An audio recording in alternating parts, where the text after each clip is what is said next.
Hello friends, आपण मागच्या व्हिडिओमध्ये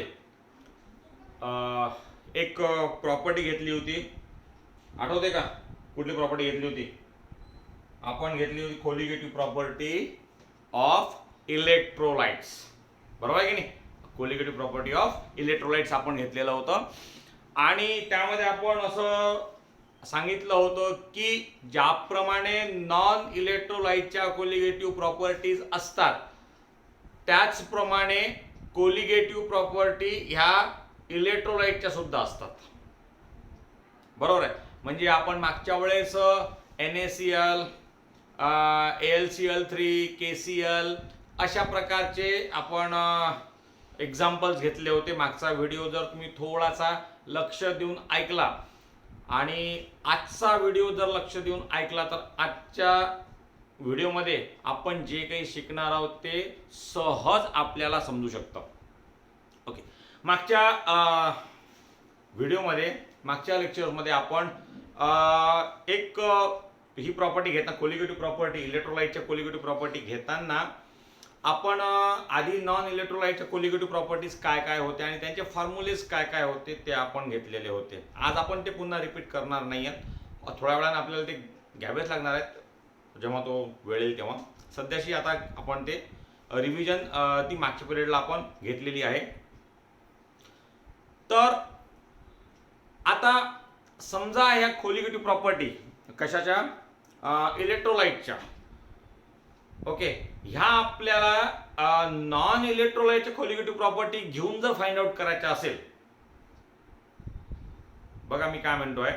मी म्हणतोय की इलेक्ट्रोलाइटच्या कोलिगेटिव्ह प्रॉपर्टीज ओके नॉन इलेक्ट्रोलाइटच्या कोलिगेटिव्ह प्रॉपर्टीच्या सहाय्याने काढायच्या असतील, to obtain the colligative properties of electrolyte by using colligative properties of non-electrolyte, then there is a one scientist. आपण मागच्या वेळेस या सायंटिस्टचं नाव सुद्धा घेतलं होतं. त्यांचं नाव होतं व्हॅन टॉफ. शेवटी आपण त्यांचं नाव घेतलं होतं व्हॅन टॉफ. या व्हॅन टॉफ नावाच्या शास्त्रज्ञाने एक सुंदरसा आपल्याला एक फॅक्टर दिलाय ज्याला आपण व्हॅन टॉफ फॅक्टर असं आपण म्हणत असतो. काय म्हणतो आपण त्याला? Van't Hoff factor.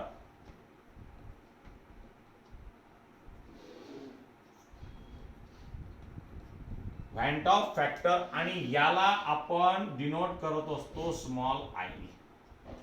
याला आपण डिनोट काय कशाने करत होतो? Small I. काय आहे हा factor?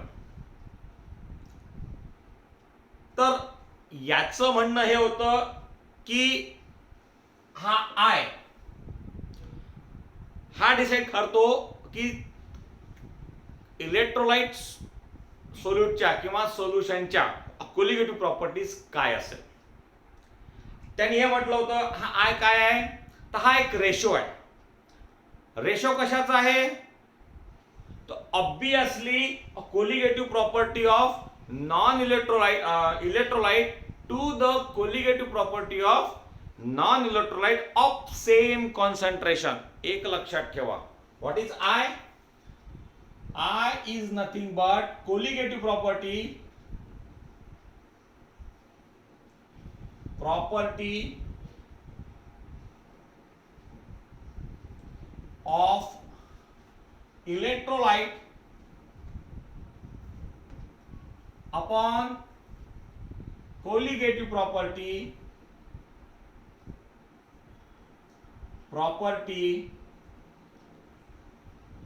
of non-electrolyte of same concentration. This is a very important role. Same concentration of same concentration. एक मोल नॉन इलेक्ट्रोलाइट घेतलं, एक मोल इलेक्ट्रोलाइटचं घेतलं आणि यामध्ये जो काही रेशो येत असेल कोलिगेटिव्ह प्रॉपर्टीजचा तो रेशो म्हणजे आपण काय म्हणू शकतो? आय, व्हॅन टॉफचा फॅक्टर असं आपण म्हणत असतो. आपण डिटेलमध्ये याला घेऊया. साधारणतः कोलिगेटिव्ह प्रॉपर्टीज आपण ज्या शिकलो होतो त्या चार प्रकारच्या शिकलो होतो. आठवत असेल तर एक आपण शिकत होतो ती म्हणजे व्हेपर प्रेशर लोअरिंग, दुसरी होती एलिव्हेशन इन बॉइलिंग पॉइंट, तिसरी होती डिप्रेशन इन फ्रीजिंग पॉइंट आणि चौथी होती ऑस्मॅटिक प्रेशर. ह्या 4 प्रॉपर्टीज आपण शिकलेलो होतो. तर यांचं म्हणणं काय आहे, आय म्हणजे काय, आय म्हणजे कोलिगेटिव्ह प्रॉपर्टी ऑफ इलेक्ट्रोलाइट. आपण समजा आता प्रॉपर्टी घेऊ, व्हेपर प्रेशर लोअरिंगची प्रॉपर्टी घेऊ. व्हेपर प्रेशर लोअरिंगला आपण डेल्टा पी असं म्हटलं होतं, बरोबर आहे. याचीच प्रॉपर्टी कशाची, नॉन इलेक्ट्रोलाइटची आपण घेऊया डेल्टा पी. याला एक सफिक्स करूया, आपण सबस्टिट्यूट करूया 0 नी, म्हणजे डेल्टा पी नॉट, म्हणजे delta P upon delta P not. हा जो काय रेशो झाला, हा रेशो म्हणजे आपला व्हॅन्ट ऑफ फॅक्टर झाला. हा रेशो आपला काय झाला, व्हॅन्ट ऑफ फॅक्टर.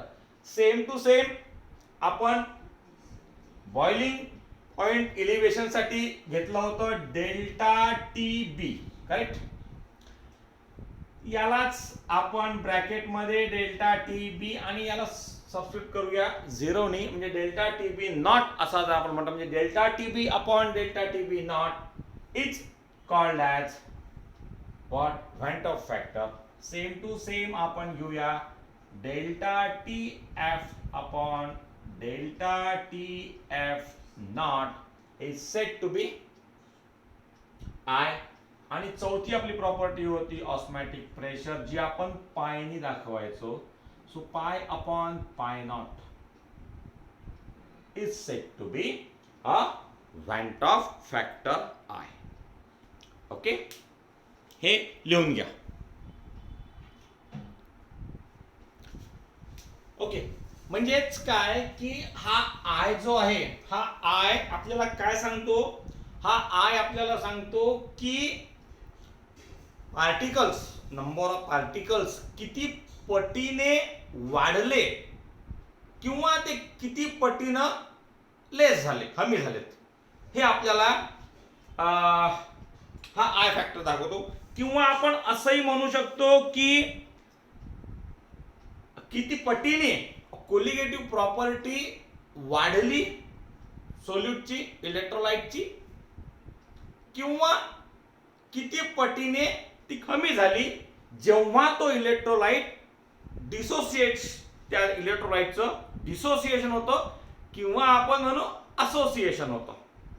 आपल्या सिलेबसला असोसिएशन हा पार्ट दिलेला नाहीये, पण एनसीईआरटीच्या टॉपिकला हा असोसिएशन वाला सुद्धा मॅटर दिलेला आहे. ऍसिटिक ऍसिड वगैरे त्यामध्ये आपण घेत असतो, ज्यामध्ये मॉलिक्युलचं कॉम्बिनेशन होत असतं आणि डिसोसिएशन मध्ये ते काय होतात, डिवाइड केल्या जातात, 2 केल्या जातात. म्हणजे NaCl चं ज्याप्रमाणे Na पॉझिटिव्ह आणि Cl निगेटिव्ह असं निघेल, मागच्या वेळेस आपण मागच्या लेक्चरला आपण ते बघितलं होतं, त्याचप्रमाणे असोसिएशन मध्ये 2 मॉलिक्युलचा एक मॉलिक्युल, म्हणजे 2 ऍसिटिक ऍसिडचे मॉलिक्युल्स असतील तर त्याचा एकच मॉलिक्युल तयार होईल आणि त्यामध्ये हायड्रोजन बॉन्डिंग तयार होत असते, जर तुम्ही बघितलं असेल तर तो नंतरचा पार्ट आपण तो नंतर घेऊया. तर आपल्याला आय काय देतो, आय आपल्याला देतो की किती पटीने पार्टिकल्स वाढले किंवा ते पार्टिकल्स काय झाले, कमी झाले. आता उदाहरणार्थ म्हणजे यालाच आपण असं लिहू शकतो की I is equals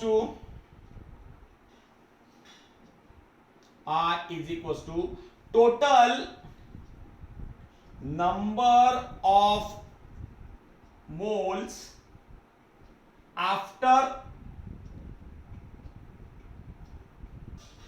dissociation,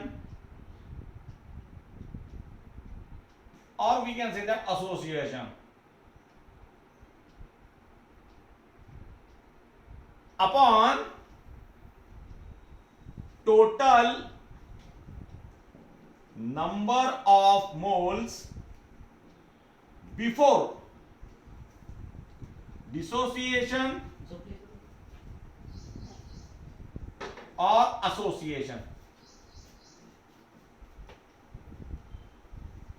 After dissociation or association upon total number of moles before dissociation or association. भानगड काय आहे? आपण एक एक्झाम्पल घेऊया. NaCl.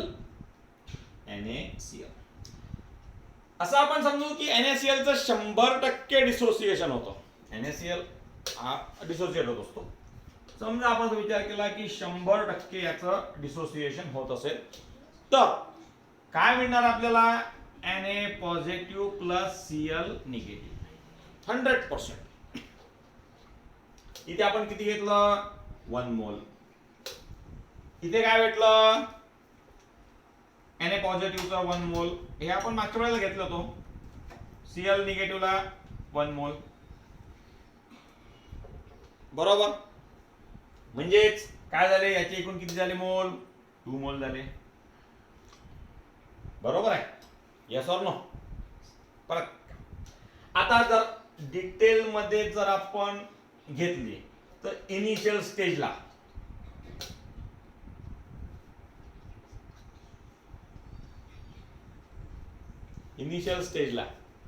हे किती होते? 1 होते आणि किती होते? 0. बरोबर आहे? Yes or no? आता डिसोसिएशन झालं ऍट इक्विलिब्रियम.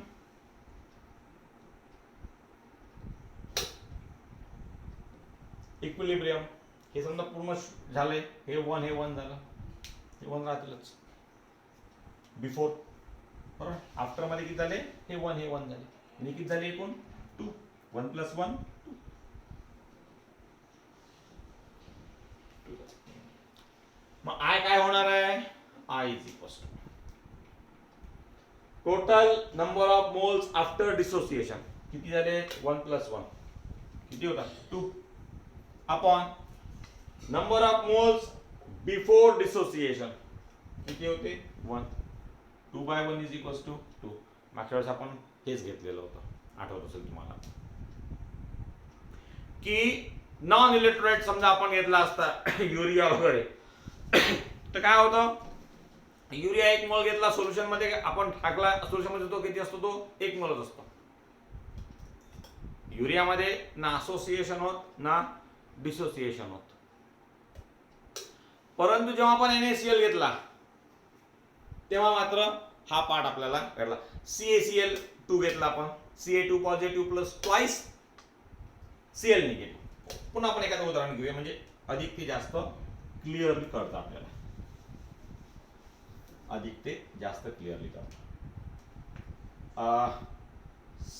CaCl2 याचं समजा आपण 100% डिसोसिएशन झालं होत नाही, परंतु असा विचार केला, समजा आता गृहीत धरलं की 100% याचं डिसोसिएशन झालं तर काय होणार आहे? 100% जेव्हा डिसोसिएशन होतं तेव्हा Ca2 positive plus twice Cl negative. Correct. हे किती भेटलं? हे आता इनिशियल स्टेजला हे किती होतं? 1 मोल होतं. तर हे किती होते? 0 होते. ऍट इक्विलिब्रियम हे 0 राहिलं तर आता डेफिनेटली हे 1 आणि हे 2 झाले. हे 1 आणि हे 2 कारण हे 2 भेटले, मॉलिक्युल्स भेटले म्हणजे 2 मोल्स भेटले आपल्याला, असं आपण समजू. म्हणजे आता जर आय आपल्याला काढायचा असेल, आय काढायचा असेल तर आफ्टर डिसोसिएशन किती झालं? I is equals to 1 + 2 upon before dissociation किती होतं? ते 1 होतं. म्हणजे किती झालं? 1 + 2 3. 3/1 इज इक्वल्स टू. गृहीत काय धरलं होतं आपण याच्या अगोदर? धरलं होतं किंवा 1 मोल टाकला तर ते सोल्युशन मध्ये सुद्धा 1 मोल राहिलं पाहिजे. हे आपली काय होती? कॅल्क्युलेटेड व्हॅल्यू होती. की 1 मोल टाकला तर किती भेटणार आहे? 1च मोल भेटणार आहे. परंतु ऑब्झर्व्ड मध्ये ते जास्त भेटत होतं. म्हणजे आपल्याला अपेक्षित होतं की आय ची व्हॅल्यू 2 येईल, पण ती 2 न येता NaClच्या पार्टमध्ये ती 4 आली आणि कॅल्शियम क्लोराईडच्या CaCl2च्या याच्यामध्ये आपल्याला ती 6 आली. मग हे कसं काय झालं? तर हे झालं या व्हॅन टॉप फॅक्टरमुळे. म्हणजे आपण इथे आय ला आणखीन थोडं एलॅबोरेटेड जर केलं तर हा जो आपण म्हणू शकतो की m observed upon m calculated, हा काय m ऑब्झर्व्ड, हा आपण ऑब्झर्व केला की इतकं आलं. कॅल्क्युलेटेड मध्ये काय होतं, काही वेगळंच होतं. बरोबर आहे की नाही? आता उदाहरणार्थ म्हणजेच आपण आय ची व्हॅल्यू ही समोर जाऊन पुन्हा अशी लिहू शकतो की I is equals to m observed upon m calculated. m observed upon m calculated. बरोबर. हे सगळं का होत आहे? कारण कोलिगेटिव्ह प्रॉपर्टीज ही फक्त नंबर ऑफ मोल्स याच्यावरच आधारित असते. Type of solution, type of solute यावरती आधारित, त्याचा कोणता टाइप आहे, ते ऍसिडिक आहे, बेसिक आहे, तिच्यावर हे डिपेंडंट नाही. बरोबर आहे. आणि म्हणून हा जो फॅक्टर आहे, हा फॅक्टर नॉन इलेक्ट्रोलाइट मध्ये तो 1 असेल, कारण ऑब्झर्व्ड तितकंच असतं आणि कॅल्क्युलेटेड आपल्याला तितकंच असतं. परंतु इलेक्ट्रोलाइट्स मध्ये हा मात्र चेंज होत जातो. NaClच्या याच्यात ते 2 येईल, तो आय फॅक्टर. CaCl2च्या याच्यात तो 3 येईल. AlCl3 जर घेतलं असेल तर तो 3 अधिक 1 4 येईल. बरोबर आहे. तो डिपेंड करतो की आपण कुठल्या प्रकारचा इलेक्ट्रोलाइट घेतो आहे आणि त्या इलेक्ट्रोलाइटचं काय होत आहे, असोसिएशन होत आहे की डिसोसिएशन होत आहे. डिसोसिएशन होत असेल तर ते वाढेल, पण असोसिएशन जर होत असेल तर मात्र हा फॅक्टर काय होतो, कमी कमी होत जातो. म्हणजे 2 मोल घेतले होते आणि बनला किती, 1च मोल, डेफिनेटली अर्धा होईल, म्हणजे 0.5 1/2 होईल. तो काय होईल, 1/2 होणार. म्हणजे आपण साधारणतः हे असं म्हणू शकतो की जो पार्ट आपण ऑब्झर्व करतो हा आपण ऍझ्युम केल्यापेक्षा हा कसा असतो, जास्त असू शकतो डिसोसिएशन मध्ये, आणि असोसिएशन मध्ये मात्र तो कसा असेल, कमी असेल. हे तुमच्या वहीत लिहून घ्या. ओके. आता रियालिटीमध्ये ऍक्च्युली होतं काय की at a very high concentration जे स्ट्रॉंग इलेक्ट्रोलाइटचं जे फॅक्टर, जो आय फॅक्टर असतो किंवा कोलिगेटिव्ह प्रॉपर्टी जी असते ती आपल्याला समवॉट स्मॉल भेटते ॲज एक्सपेक्टेड. जी आपल्याला एक्सपेक्टेड व्हॅल्यू असते त्याच्यापेक्षा ती आपल्याला लेस भेटते. याचं रिझन हे असतं की या जेव्हा एकदम जेव्हा स्ट्रॉंग इलेक्ट्रोलाइट आपण घेत असतो, हे स्ट्रॉंग इलेक्ट्रोलाइटमध्ये इलेक्ट्रोस्टॅटिक फोर्स ऑफ अट्रॅक्शन जे असतं, फोर्स ऑफ अट्रॅक्शन हे इतकं जास्त असल्यामुळे डिसोसिएशन होताना थोडा काय जातो, प्रॉब्लेम जातो आणि ते डिसोसिएट होत नाही. आणि त्यामुळे आपली जी व्हॅल्यू असते ही व्हॅल्यू थोडीफार प्रमाणात कशी असते, लेस आपल्याला मिळत असते. ओके. मग आता यानंतर जर आपल्याला हे समजलं असेल तर आपण आता आपली कोलिगेटिव्ह प्रॉपर्टी जी फाइंड आउट करण्यासाठी थोडं यामध्ये काय करू शकतो, आपण मॉडिफिकेशन करू शकतो आपल्या इक्वेशन्स मध्ये. उदाहरणार्थ आपल्या जो आपला नॉन इलेक्ट्रोलाइटची कोलिगेटिव्ह प्रॉपर्टीज ज्या होत्या त्या काय होत्या, तर delta P is equals to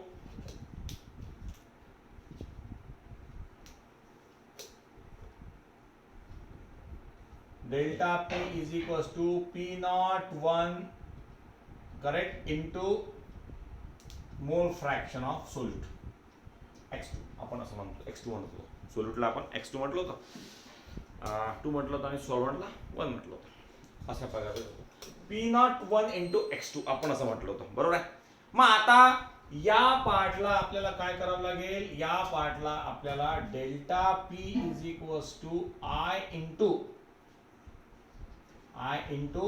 P01 into x2 असं लिहावं लागेल, P01 इंटू x2. आणि जेव्हा आपण याला I ने मल्टिप्लाय करतो तर याची एक्झॅक्टली व्हॅल्यू जर मोल्स मध्ये काढायची असेल, आठवतो काय तो fractions, find the mole, number of moles of solute from that colligative properties.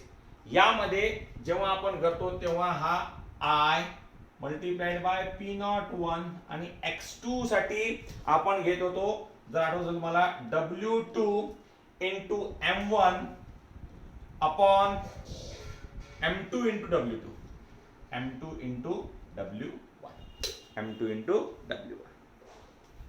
Okay, ही झाली आपली vapour pressure in lowering vapour प्रेशरचं जे होतं पार्टसाठी आपल्याला I नी काय करावं लागेल, मल्टिप्लाय करावं. सेम टू सेम आपण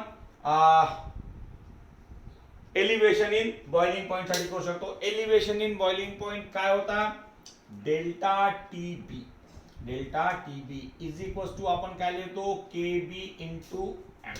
हा इथं एम म्हणजे काय होतं, मोलॅलिटी.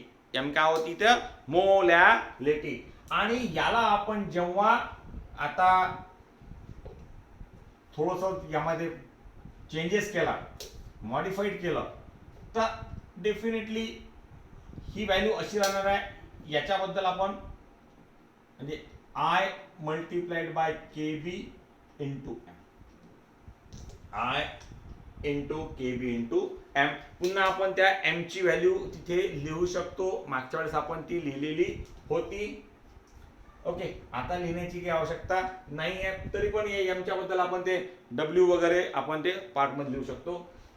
हा freezing point, depression in freezing point मध्ये आपण लिहिला होता के एफ इंटू एम.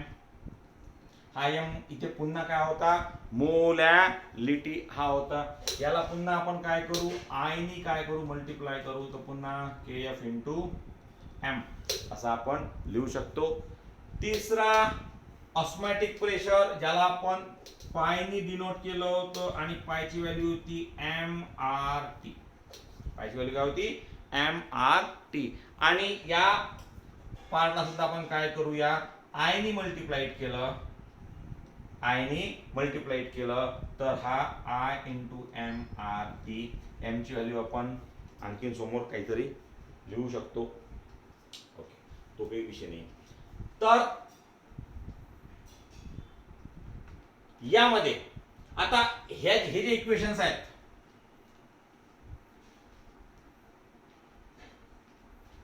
हा जो इक्वेशन, हे इक्वेशन्स आपण कुठे यूज करू शकतो, कुठे, इलेक्ट्रोलाइटला तर यूज करावेच लागतील आणि नॉन इलेक्ट्रोलाइट सुद्धा आपण हे यूज करू शकतो. फक्त त्या ठिकाणी I ची व्हॅल्यू किती घ्यावी लागेल, 1 घ्यावी लागेल. हे इक्वेशन आपण कुठल्याही इलेक्ट्रोलाइट साठी घेऊ शकतो अथवा नॉन इलेक्ट्रोलाइट साठी घेऊ शकतो. फक्त एकच काम करावं लागेल, नॉन इलेक्ट्रोलाइट घेताना I इज इक्वल्स टू 1 ठेवावं लागेल. I इज इक्वल्स टू जर 1 ठेवलं, कारण की त्याची ऑब्झर्व्ड व्हॅल्यू आणि कॅल्क्युलेट व्हॅल्यू कशी असते, सारखी असते. युरिया 1 मोल घेतला, सोल्युशन मध्ये किती येणार आहे, तो 1 मोल येणार आहे, बरोबर. तो 1/1 इज इक्वल्स टू 1च असणार आहे. म्हणजे हा एक तिथं कन्सेप्ट आपला लागू पडतो. मात्र इलेक्ट्रोलाइटच्या वेळेस I चा फॅक्टर काय होतो, हा बदलतो. हा I जास्त पण होऊ शकतो, हा I कमी पण होऊ शकतो. डिसोसिएशन होताना ते जास्त होईल आणि असोसिएशन होताना ते काय होणार आहे, कमी होणार आहे. ओके, हा पार्ट लक्षात आला.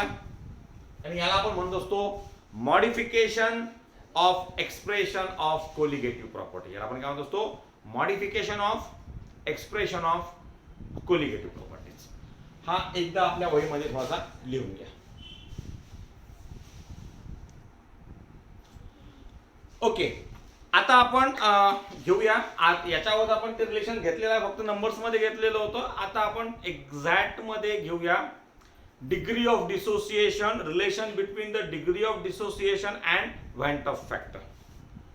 Okay, relation between van't Hoff factor and degree of dissociation. हे मी पहिले आता मोडतोय.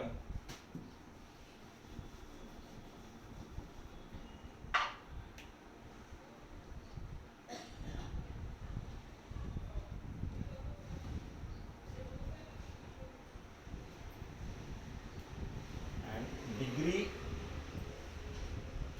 Of dissociation. Degree of dissociation आठवतं का काही? 11वी मध्ये आपण अल्फा वगैरे कसे शिकलो होतो. हा तेच टोटल आपल्याला तेच घ्यायचं आहे. ओके, आपण एखादं एक्झाम्पल घेऊया. उदाहरणार्थ आपण समजा एक NaCl चं एक्झाम्पल घेतलं. कुठलंही एक्झाम्पल घेऊया आपण. यांनी बुक्स मध्ये जनरल एक्झाम्पल दिलं, आपण जनरल एक्झाम्पल घेतल्यापेक्षा आपण NaCl चं एक्झाम्पल घेऊ. NaCl. आता आपण असा विचार करूया की हे NaCl जे आहे ना, हे 100% डिसोसिएट होत नाहीये. ओके, म्हणजे घेतलं, थोडेसे त्यातले आयन झाले, थोडे मात्र जसच्या तसेच राहिलेत. आणि हे भेटतील Na पॉझिटिव्ह आणि plus Cl negative. Obviously initial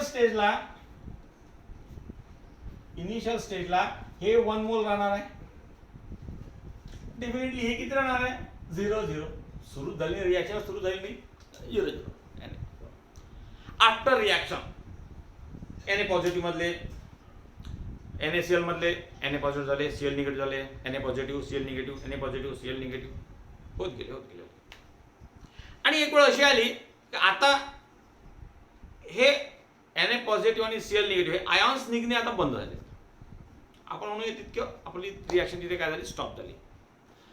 याचा अर्थ असा होतो की हिच्यातले या 1 मोल मधले काही जे मोल्स होते तेच डिसोसिएट झालेत. ते किती झाले डिसोसिएट? आपण असं म्हणू की ते अल्फा डिसोसिएट झाले. मग एका मधले अल्फा डिसोसिएट झालेत, म्हणजे उरले किती? ऑब्वियसली म्हणणं काय असं आहे की समजा आपल्याकडे 10 रुपये आहेत आणि त्यातला 4 रुपये आपण खर्च केलेत, तर आपल्याला उरले किती? एकदम तुम्ही सोपे सांगता, 6 उरले. 10 रुपयातले 4 रुपये आपण खर्च केले, 6 रुपये उरले. 6 आले कसे?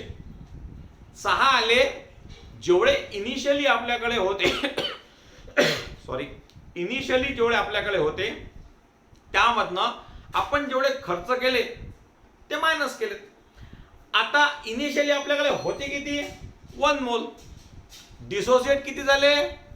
अल्फा मोल. मग आता उरले किती? मग ऑब्वियसली 1 मायनस अल्फा, म्हणजे ऍट इक्विलिब्रियम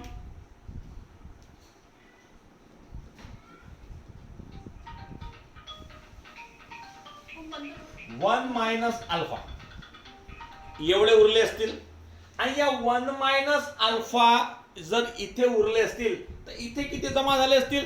जेवढे इच्यातले गेले तेवढेच इकडे काय झाले असतील? जमा झाले असतील. म्हणजे हे किती झाले असतील? अल्फा जमा झाले असतील, हे अल्फा जमा झाले असतील.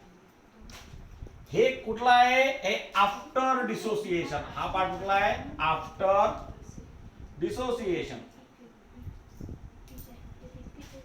आणि हा पार्ट कसा आहे? Before dissociation.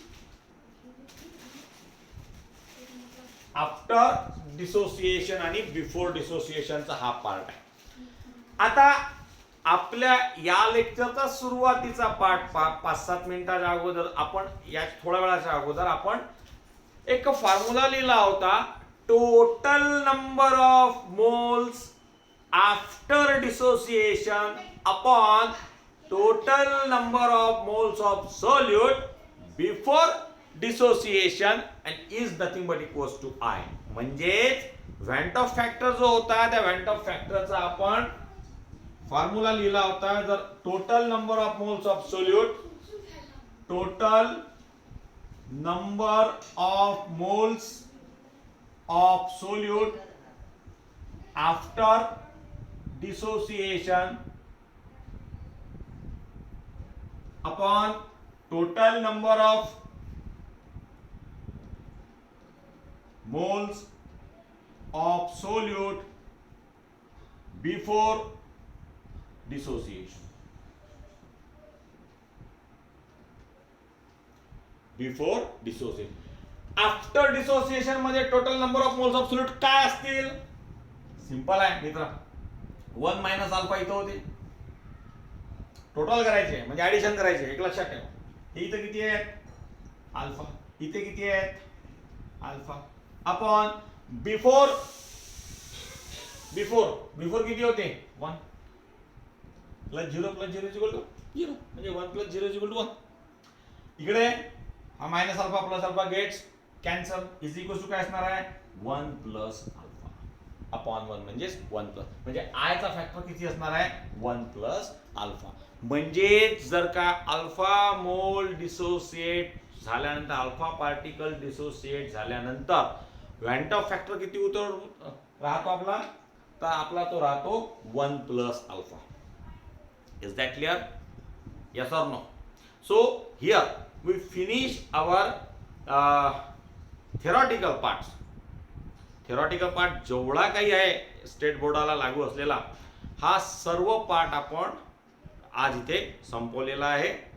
याच्यावरच्या न्यूमरिकल्सचे आपले 3 लेक्चर्स राहिले आहेत आणि हे तिन्ही लेक्चर्स थोडे मोठे मोठे असणार आहेत. साधारणतः 1-1 तासाचे हे लेक्चर्स असतील, ज्या या 3 लेक्चर्समध्ये साधारणतः आपण कव्हर करण्याचा प्रयत्न करू. सर्वचे सर्व प्रॉब्लेम्स आपण कव्हर करण्याचा मॅक्झिमम आपण काय करणार? प्रयत्न करणार आहोत. So from tomorrow we take the numerical session of this chapter. Till then, thank you very much.